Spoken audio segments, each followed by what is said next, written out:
आज से कुछ महीने पहले हिंडनबर्ग रिसर्च ने एक रिपोर्ट निकाला था और वो अदानी ग्रुप के अगेंस्ट था। ठीक है, उसमें ये कहा गया था कि जो अदानी ग्रुप है वो अपने शेयर प्राइस को ओवर वैल्यूड करके शॉर्ट सेलिंग करके वो बहुत ज़्यादा प्रॉफिट कमा रहा है। किससे? इंडियन पब्लिक से। तो कल की ये न्यूज़ है कि हिंडनबर्ग रिसर्च में जो सेबी का इन्वॉल्वमेंट था वो उसके जो वहाँ पर इन्वेस्टिगेशन करना था, एक्शन लेना था अदानी ग्रुप के अगेंस्ट, वो सेबी ने नहीं लिया। ठीक है, क्यों? क्योंकि वो रिसर्च पेपर में वो निकाला था कि जो सेबी के चेयरमैन हैं माधवी बुच, वो उनका भी इस अदानी मनी शिफरिंग स्कैंडल में उनका भी साथ है। ठीक है, अब ये होता क्या है कि यहाँ पर जो मेन न्यूज़ थी वो क्या थी कि आईपीई फंड जो प्लस फंड है, एक स्मॉल ऑफशोर मॉरिशस फंड है जो कि सेटअप किया गया था अदानी डायरेक्टर द्वारा। जो इंडिया इन्फोलाइन एक वेल्थ मैनेजमेंट कंपनी फर्म है जो कि किसके साथ टाइज था? वो वायर कार्ड स्कैंडल के लिए वहाँ उसके साथ टाइज था। अब ये विनोद अदानी थे जो ब्रदर ऑफ गौतम अदानी, इनके ब्रदर हैं।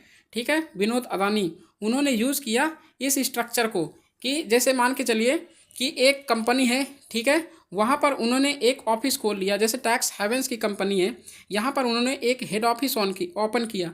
ठीक है, और उस हेड ऑफिस में यहाँ इंडिया में अपनी कंपनी खोला और यहाँ से जो है वो हेड ऑफिस में क्या किया कि यहाँ पर उनकी सारी जो मनी है, ठीक है, वो यहीं पर रजिस्टर करा कर रखे हैं। तो इस टैक्स हेवन कंट्री में उन्होंने क्या किया? रजिस्टर कर रखा है। और इस टैक्स हेवन कंट्री में क्या होता है कि टैक्स उन्हें बहुत कम देना पड़ता है। इससे क्या होगा कि यहाँ गवर्नमेंट ऑफ इंडिया के पास जो उनका टैक्स है वो यहाँ पर नहीं देना पड़ेगा। तो यहाँ यही स्कैंडल था कि गौतम जो अदानी ग्रुप है वहाँ हिंडनबर्ग रिसर्च में इनको स्कैंडल ठहराया गया था। ठीक है, कि वहाँ जो है टैक्स हेवन की चोरी मीन्स टैक्स हेवन कर रहे हैं। और हिंडनबर्ग रिसर्च ने एक ओरिजिनल अदानी जो रिपोर्ट है वहाँ की एक जो नॉन प्रॉफिट कंपनी है, ठीक है, अदानी रिपोर्ट में अभी देखेंगे कौन सी है। और वो डॉक्यूमेंट है कहाँ से लिया गया था? डायरेक्टरेट ऑफ रेवेन्यू इंटेलिजेंस से।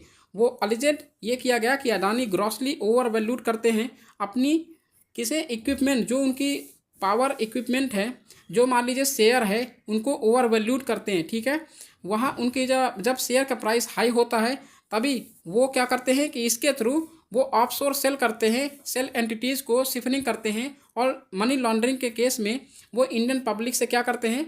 मीन्स कि मनी मैनिपुलेट करते हैं। ठीक है, इससे उन्हें काफ़ी ज़्यादा प्रॉफिट होता है।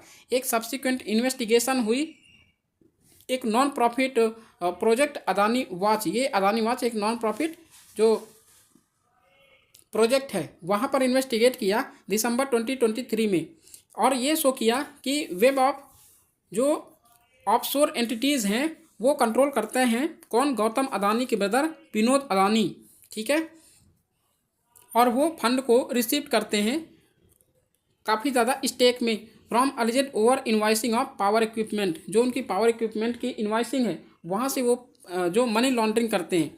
इन वन कॉम्प्लेक्स स्ट्रक्चर में विनोद अदानी एक कंट्रोल्ड कंपनी में इन्वेस्ट किए थे जिसका नाम था global dynamic opportunities fund in Bermuda. Bermuda क्या है कि एक टैक्स हेवन कंट्री है, एक ब्रिटिश ओवरसीज टेरिटरी है और एक टैक्स हेवन कंट्री है जो कि इन्वेस्ट करती है किसमें? आईपीई प्लस फंड में, प्लस फंड 1, जो कि यहाँ पर देख सकते हैं कि ये है ना आईपीई प्लस फंड। ये किसकी है? ये विनोद अदानी ने ओपन कर रखा था अपनी ब्रांच को। और यहाँ से कहाँ से ट्रेड करते थे? ये जो बर्मुडा से, ये टैक्स हेवन कंट्री है, यहाँ से उन्होंने अपना इन्वेस्टमेंट करते थे। तो यहाँ से उन्हें क्या नहीं लगता था? जो गवर्नमेंट ऑफ इंडिया के पास टैक्स था वो इन्हें नहीं देना पड़ता था।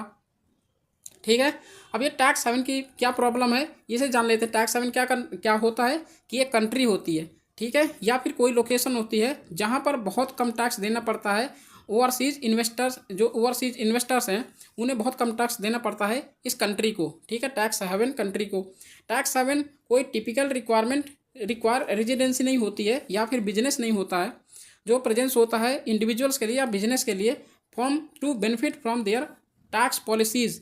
एक इसका सिंपल सा मतलब है क्या है कि मान लो फॉर एग्जांपल ये इंडिया है, ठीक है, और ये कोई टैक्स हेवन कंट्री मान लीजिए स्विट्जरलैंड है, ठीक है। तो ये स्विट्जरलैंड है और ये इंडिया है, और यहाँ के कोई एक इन्वेस्टर है, ठीक है। जैसे यहाँ मान लीजिए अदानी ग्रुप ही मान लीजिए, यहाँ अपनी यहाँ क्या करते हैं, ये यूज़ करते हैं यहाँ की लेबर कैपिटल और असेट को और रिसोर्सेज को यूज़ करते हैं, बट यहाँ हेड ऑफिस कहाँ खोल रखे हैं, ये स्विट्जरलैंड में खोल रखे, ओपन कर रखे हैं, ठीक है। कि स्विट्जरलैंड में ओपन करके ये करते हैं कि यहाँ से जैसे यहाँ टैक्स क्या है 20%, और ये टैक्स हेवन करते हैं ये मान लीजिए 10%। तो ये अगर हेड ऑफिस यहाँ खोल लिए कि भाई हमारा हेड ऑफिस यहाँ नहीं है, हमारा हेड ऑफिस स्विट्जरलैंड में है, तो इन्हें कौन सा एग्रीमेंट किसके किसके बीच में होता है, एक गवर्नमेंट ऑफ इंडिया और स्विट्जरलैंड के बीच, ठीक है। स्विट्जरलैंड के बीच ये टैक्स हेवन की एक टैक्स हेवन नहीं, जो टैक्स देने की प्रायोरिटी है ना, वो यहाँ 20% लग रहा है और यहाँ 10% लग रहा है, ठीक है।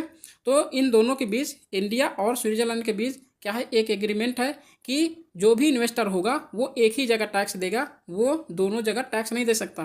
तो यहाँ गौतम ग्रुप जो हेड ऑफिस यहाँ पर इनका है, तो यहाँ टैक्स उनका 10% लग रहा है और यहाँ पर 20, तो वो ऑब्वियसली यहीं पर जो है वो कहेंगे कि हम यहाँ टैक्स दे रहे हैं, तो गवर्नमेंट मतलब इंडिया में टैक्स नहीं देंगे, ठीक है। तो इसका सिंपल सा यही मतलब है।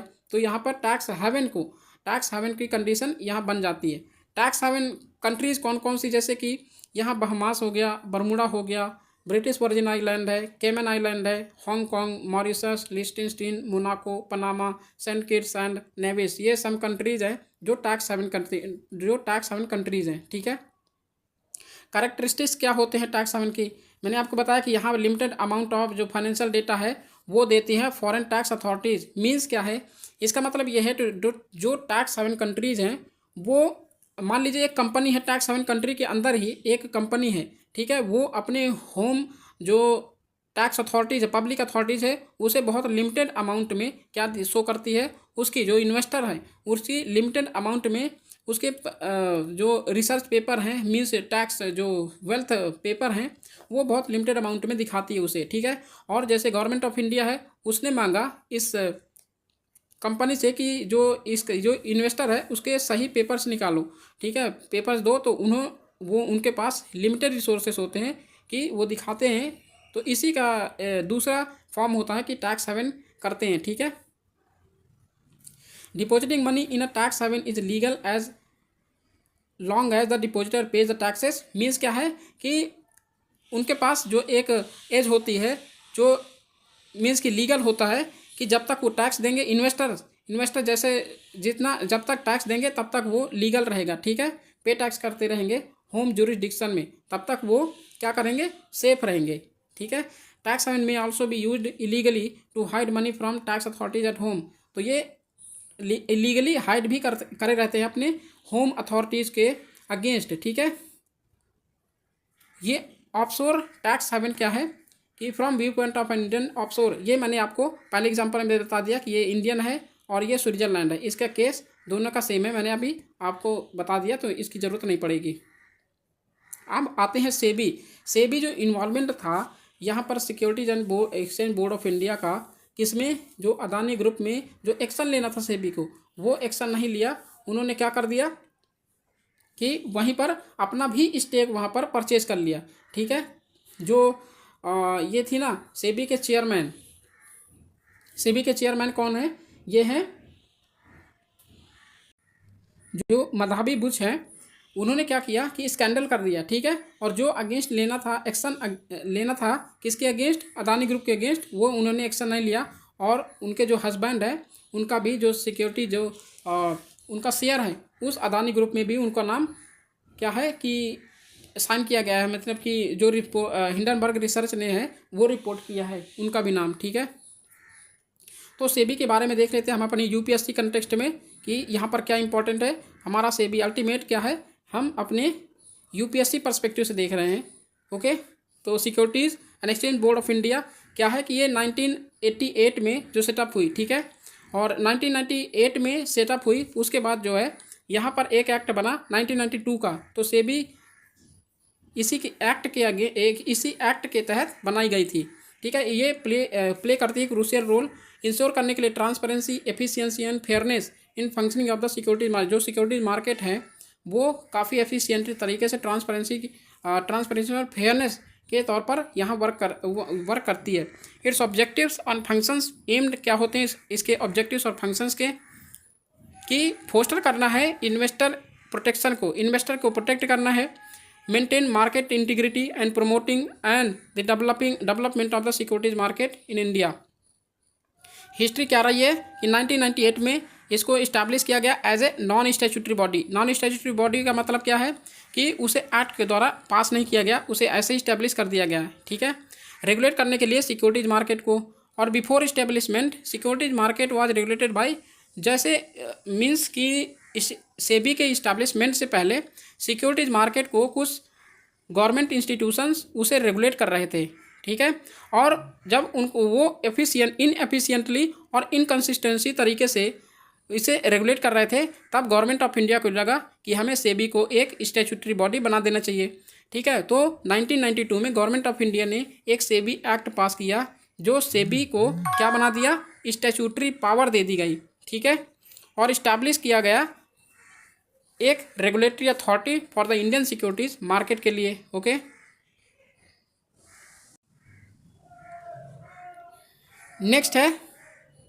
नेक्स्ट है जो ऑब्जेक्टिव्स हैं सेबी के, वो क्या है कि इन्वेस्टर्स प्रोटेक्शन। सेबी की जो फोरमोस्ट ऑब्जेक्टिव है वो क्या है कि सेफगार्ड करना है किसके, इन्वेस्टर्स के इंटरेस्ट को सिक्योरिटीज़ मार्केट में, ठीक है, और ये इंश्योर करती है इन्वेस्टर को कि वो रिसीव करेंगे एक्यूरेट और टाइमली इन्फॉर्मेशन अबाउट किसके, अबाउट सिक्योरिटीज़ के अबाउट, और वे इन्वेस्ट करेंगे इन एंड द, वो इसमें इन्वेस्ट करेंगे किसमें, सिक्योरिटीज़ में, जो इन्वेस्टर्स होते हैं, और प्रोटेक्ट करना है from fraudulent and unfair trade practices, ठीक है। Regulation and development of the securities market, क्या रेगुलेशन है सिक्योरिटीज़ मार्केट में सेबी के, ये इसकी रिस्पॉन्सिबिलिटी है रेगुलेट करने की और डेवलप करने की सिक्योरिटीज़ मार्केट को, ठीक है, और ये फॉर्मुलेट करती है रेगुलेशंस और गाइडलाइंस को जो कि गवर्न करना है वेरियस मार्केट पार्टिसिपेंट्स के लिए, जो जैसे कि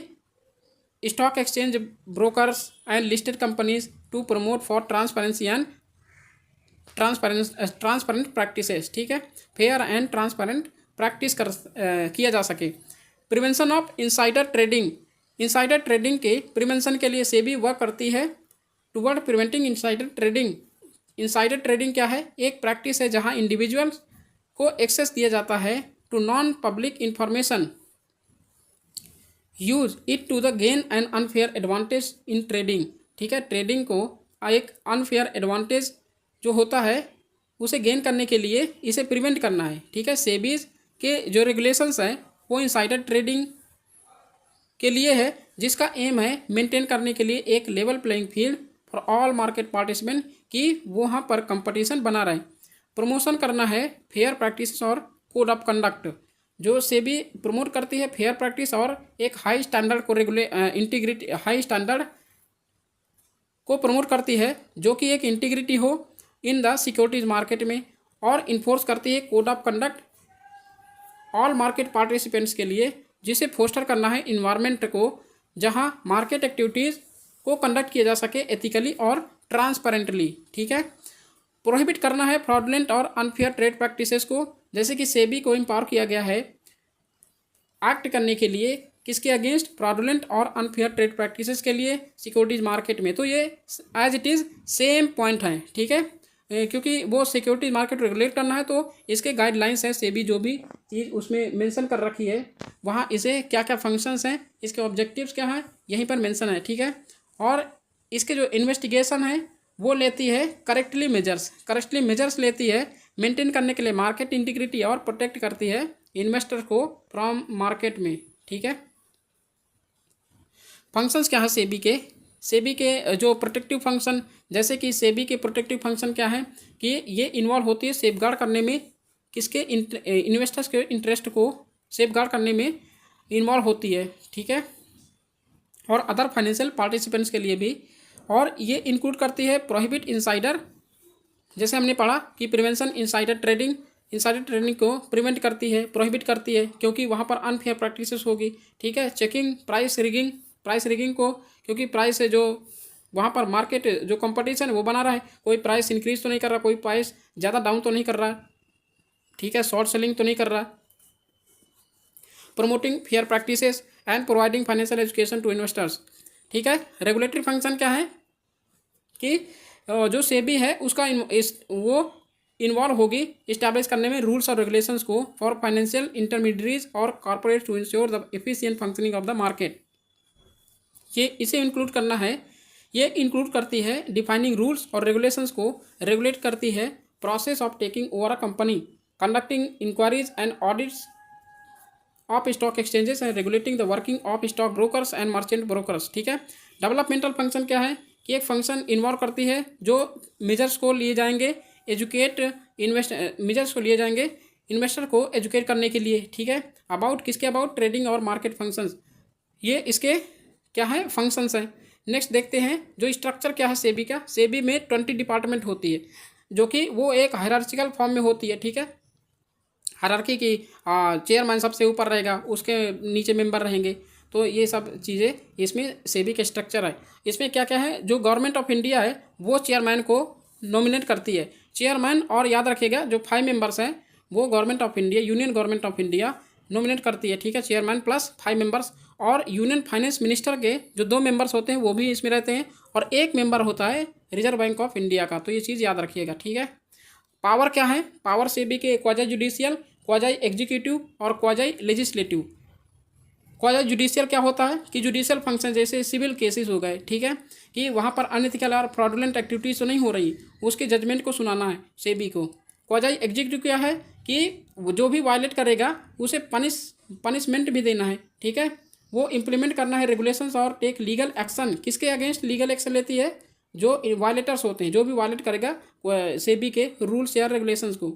क्वाजा लेजिस्लेटिव क्या है, ये फ्रेम करेगी रूल्स और रेगुलेशन प्रोटेक्ट करने के लिए इन्वेस्टर को, ठीक है।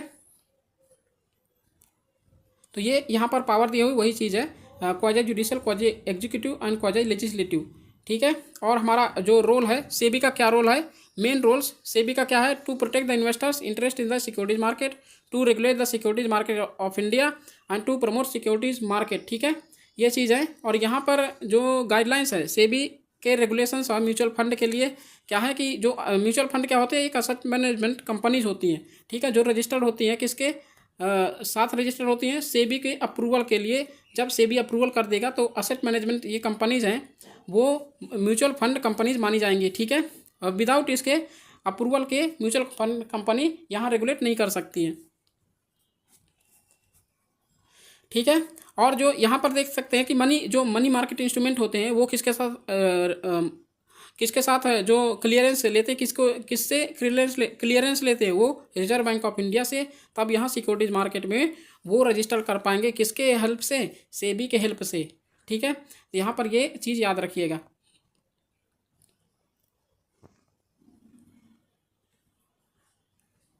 यहाँ पर म्यूचुअल फंड के कुछ रेगुलेशंस हैं जो यहाँ दिए हुए हैं, ठीक है। म्यूचुअल फंड के क्या रेगुलेशन है कि वो 10% से ज़्यादा जो उनके टोटल असेट है वो 10% से ज़्यादा वो कहाँ इन्वेस्ट नहीं कर पाएंगे, डेट सिक्योरिटीज़ में, ठीक है, इंक्लूडिंग मनी मार्केट इंस्ट्रूमेंट्स में वो इन्वेस्ट नहीं कर पाएंगे, ओके।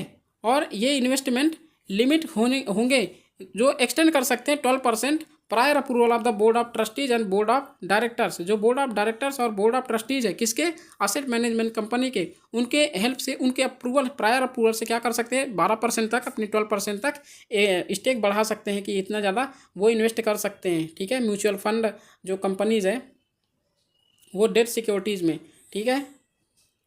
और म्यूचुअल फंड स्कीम वो इन्वेस्ट नहीं कर सकती है more than 25% of its assets in unrated debt security. जैसे क्रेडिट रेटिंग एजेंसीज वगैरह होती हैं वो वहाँ पर इन्वेस्ट नहीं कर सकती है म्यूचुअल फंड कंपनीज में, ठीक है। But such investments should be limited up to 5% of the total assets of the fund without charging any management fees. कोई भी मैनेजमेंट फीस चार्ज नहीं करेंगे अगर वो 5% से ज़्यादा इन्वेस्ट नहीं कर रहे हैं। म्यूचुअल फंड स्कीम वो इन्वेस्टमेंट नहीं बना सकती हैं, कोई इन्वेस्टमेंट नहीं कर सकती किसी भी अनलिस्टेड सिक्योरिटीज़ में। जैसे अनलिस्टेड जो भी सेबी के साथ अनलिस्टेड हैं और, ठीक है, तो वो वहाँ पर म्यूचुअल फंड स्कीम जो है वो इन्वेस्ट नहीं कर सकती है वहाँ पर, ओके। और scheme can not invest in any fund of fund scheme, कोई भी फंड ऑफ फंड स्कीम में भी वो इन्वेस्ट नहीं कर सकती, ओके। तो यहाँ पर ये है, और scheme can not pass loans against the units of the investor, और ये स्कीम जो है वो म्यूचुअल फंड कंपनी जो है वो एक लोन भी पास नहीं कर सकती है, ओके। तो ये चीज़ याद रखिए, इन्वेस्टर्स को कोई भी लोन पास नहीं कर सकती। गाइडलाइंस क्या है सेबी की गाइडलाइंस, जो funds are mandated to be named on the basis of the fundamental purpose of the funds and assets, the risk associated must be specified clearly. कोई भी जो भी एसोसिएटेड जो भी उनके रेगुलेशंस होंगे वो क्लियरली स्पष्ट होना चाहिए, ठीक है। सेबी के अनुसार जो कैटेगराइजेशन है डेट म्यूचुअल फंड्स का, वो कैटेगराइज होंगे कितने टाइप्स में, वो 16 टाइप में कैटेगराइज होंगे। इक्विटी म्यूचुअल फंड्स, जो इक्विटी म्यूचुअल फंड्स होंगे वो कितने टाइप के होंगे, 10 टाइप्स के। और हाइब्रिड म्यूचुअल फंड कितने टाइप के होंगे, तो वो 6 प्रकार के होंगे, 6 टाइप्स के। तो ये चीज़ याद रखिएगा। जो क्लासिफिकेशन है डेट फंड्स का, उसे प्रिस्क्राइब किया जाएगा on the basis of duration of funds and a mix of asset quality, ठीक है। और except for index funds the AMCs are allowed to have only one fund per classification. एक AMC जो asset management company है वो maximum 34 funds ही वहाँ पर afford कर पाएगी, ठीक है। फंड्स इन ऑल कैटेगरीज, किसी भी कैटेगरीज में वो 34 फंड्स ही क्या कर पाएगी, इन्वेस्ट कर पाएगी। यहाँ पर आप कंक्लूजन दे सकते हो, अगर आप आंसर राइटिंग कर रहे हो तो वहाँ सेबी का कोई भी क्वेश्चन आया तो वहाँ कंक्लूड कर सकते हो कि सेबी का जो रोल है वो बहुत पाइवटल रोल प्ले करती है रेगुलेट करने में या डेवलप करने में सिक्योरिटीज मार्केट को इंडिया में, ओके। और इसके जो ऑब्जेक्टिव्स हैं या फंक्शंस हैं, सेबी प्रयास करती है इंश्योर करने में कि इन्वेस्टर को प्रोटेक्ट किया जा सके, मार्केट इंटीग्रिटी अच्छी रहे, सस्टेनेबल मार्केट डेवलपमेंट हो, ठीक है, कंपटीशन बढ़ा रहे। तो उस कंटेक्स्ट में आप कंक्लूड कर सकते हो, by implementing robust regulatory measures the fostering transparency and fairness SEBI contributes to the growth and stability of the Indian securities market, thereby facilitating capital formation and economic progress. तो आप ये conclude कर सकते हो, ये काफ़ी ज़्यादा इंपॉर्टेंट कंक्लूजन है, आप डायरेक्ट इसका कंक्लूजन यूज़ कर सकते हो, ठीक है, जब सेबी का कोई भी क्वेश्चन आए। तो यहीं पर लेक्चर ख़त्म करते हैं। आगे आएगा एक इसी पर बेस्ड जो हमारा एथिकल पॉइंट ऑफ व्यू से होगा, वो होगा कॉन्फ्लिक्ट ऑफ इंटरेस्ट।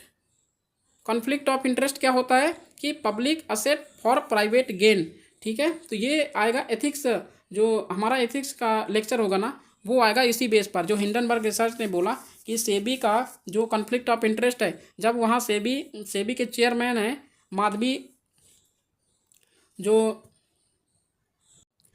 जो माधवी बुच हैं, उन्होंने अपने जो हस्बैंड हैं, उनके हस्बैंड जो हैं वो वहाँ पर क्या है कि इन्वेस्ट कराया है, और उनका जो शेयर है उन्होंने परचेज किया है, ठीक है। अपनी असेट जो है वो भी रिवील किया है हिंडनबर्ग रिसर्च ने उनको, ठीक है। वो अपना जो उनकी सैलरी है, कोई भी जो भी उनकी वेल्थ है वो उसमें रिसर्च पेपर में इंडिकेट किया है, ओके। और उनको जो माधवी बुच है वो अपनी जो वेल्थ है उसको रिवील किया है, ठीक है।